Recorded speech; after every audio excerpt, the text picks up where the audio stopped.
Hey UConn Nation, it's KK Arnold here. If you're looking for the latest UConn women's basketball content, go subscribe to Listen Up to Phil and Ryan. Go Huskies!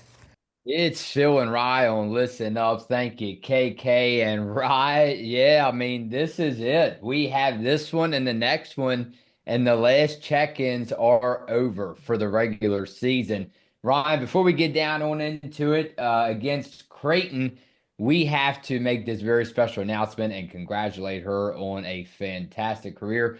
One, if not the greatest of all time. UConn women's basketball legend Diana Taurasi announces retirement.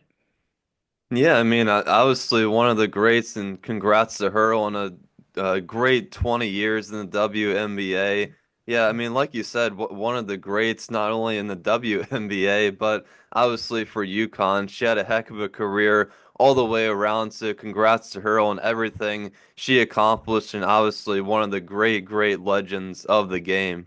All right, Ron, I appreciate you on this Thursday morning. I know we had to make some Wednesday morning rather. I know we had to make some schedule adjustments. I appreciate you coming through with me like always. Hats off to you on this one. Last time these two teams met, you have to remind me because I don't have the scorebook in front of me. I don't think it was a big blowout like we're so used to seeing in the Big East when UConn goes up against these opponents most of the time. But again, Ryan, for the second time this season, this is the team led by Lauren Jensen and head coach Jim Flannery. Predictions and score, like always, last. Well, to begin the week, we had a new number one for the fourth time in the AP poll. Texas is number one after Notre Dame lost, so they moved down to Ooh. three. UCLA Bruins now moving to second, USC at four, and of course UConn rounding out the top five. But yeah, I mean, this is perhaps the most meaningful game in the Big East this year. UConn can clinch its fifth straight Big East regular season title with a win against the Creighton Blue Jays. Now, in the first matchup about 1 month ago, UConn just winning by 11 points. It was a fairly close game the whole way through. Sarah Strong had a double-double, and Paige Beckers scored 19 points in the second half to help UConn win.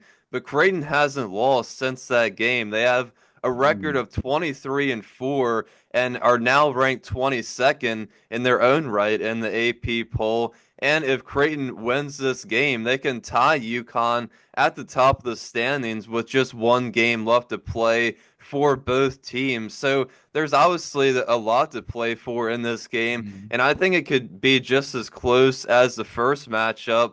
But with the Huskies being home, it will probably be another sold out crowd at the XL Center. So that's definitely going to be to their advantage. Lauren Jensen, Morgan Malley for Creighton are averaging 17 and 18 points on the season. And the Blue Jays can make threes as well. We talked about it before. They are a very experienced team who have all been together for the best part of 4 or 5 years. So this is going to be fun. I can't wait to recap this one, and hopefully UConn can keep their undefeated Big East streak going and going alive into the last game of the season.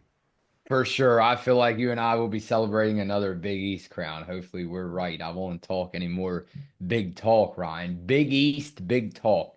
Let's go over to comments, Ryan. I appreciate you coming through for the last video, the game recap, your post game thoughts. You gave your thoughts versus Butler Bulldogs. And let's go to a lazy Define. Hey, guys, another great job. Yes, it was a very emotional moment when Caroline Ducharme came out of the woodwork to come in for the last 2 minutes. I was sitting here with my friend and we were both shocked and surprised. Listen, you guys, they have an idea. There's been a lot of channels that have come up promoting UConn Connecticut Huskies, but none of them has quite as good as you guys. But there is one gal named Celine that has a pretty good channel, and I think it would be ideal if you had her as a guest speaker and collaborated with her on your channel. I'm sure she would gladly accept your suggestion, hospitality. Maybe you can sit in on her channel. I've had a YouTube channel for many years, and I found that your competition really isn't your competition if you collab. It would help both of your channels.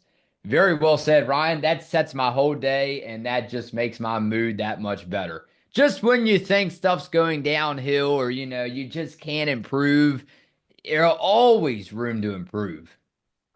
Yeah, that's a great point and a great idea. Hopefully, during the off season, maybe we can reach out and make that happen. I think that's a great idea to collab with other people. Of course, we haven't really done that much, so yeah, looking forward to that possibly happening. But yeah, as for Caroline Ducharme, I think it was a surprise to almost all of us. I mean, nobody really knew if she was going to come back this season or, for that matter, ever come back to play. But obviously, she was working really, really hard to make that happen. And I'm so glad that she got to that point and Gino put her in. It was a really, really special moment. And you all know what I mean. Thank you for leaving the gifts as well. Mr. Gray came through and he left a gift. He said, thanks. A gift in the comment section. We can't appreciate you all enough. Let's go over to how about Jeanette Adams? Unfortunately, Morgan is injured, but the bright side is that Aubrey is in shape and being most effective both defensively and rebounds. Go Huskies. Yeah, I mean, Aubrey's always going to come into the game and get rebounds. It definitely unfortunate about Morgan Shelley because, like I said in that video, I think she was really coming on and Gino really trusted her and put her in, off the bench and got about 10 to 15 minutes per game. And I thought she was doing a pretty good job and slowly improving. But of course, we'll have to wait until next season, unfortunately, to see her again. But luckily, we do have a good amount of depth on this team this year. And I'm still confident that we can get this thing done. Welcome back, Caroline Ducharme. And Ryan, one more just me said, thanks, Ryan. Your game recaps are excellent. This game had a wonderful surprise when Caroline Ducharme was put into the game. So happy for her. Yeah, appreciate that. Yeah, I mean, everybody's so happy Caroline Ducharme came back. It's going to be interesting to see if she's going to play in any of these other games moving forward. Obviously, we're getting the crunch time now, but I can't really see her getting a ton of minutes, but perhaps she'll make a appearance in some of these other games.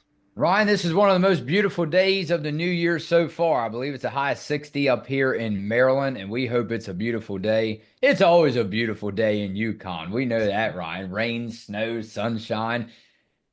Who wins this game? I believe the first time these two teams met, it was a pretty close one. Who wins this one? Well, I think this is going to be a good close game, but I do think UConn pulls away in the end. So I'm going to say UConn 80, Creighton 68. Oh, okay. I like it. I like it. Ryan, I'm going UConn wins this game tomorrow night, CBS Sports Network. What is it, 7 o'clock, right? I'll have my ears on. I'll have them on loud and clear for you. Maybe even my hearing aids in so I can hear it just a little more clear, right? No, I'm just kidding. I'll go UConn 76, Creighton 59. UConn has improved, I think, since the last time these two teams met. And again, I don't have UConn really reaching, high numbers as far as scoring. The 76 pretty high, but I'll go 76-59. UConn edges them out just a little bit more than last time. Rye, can't wait for it. I will see you tomorrow night right back here on Listen Up.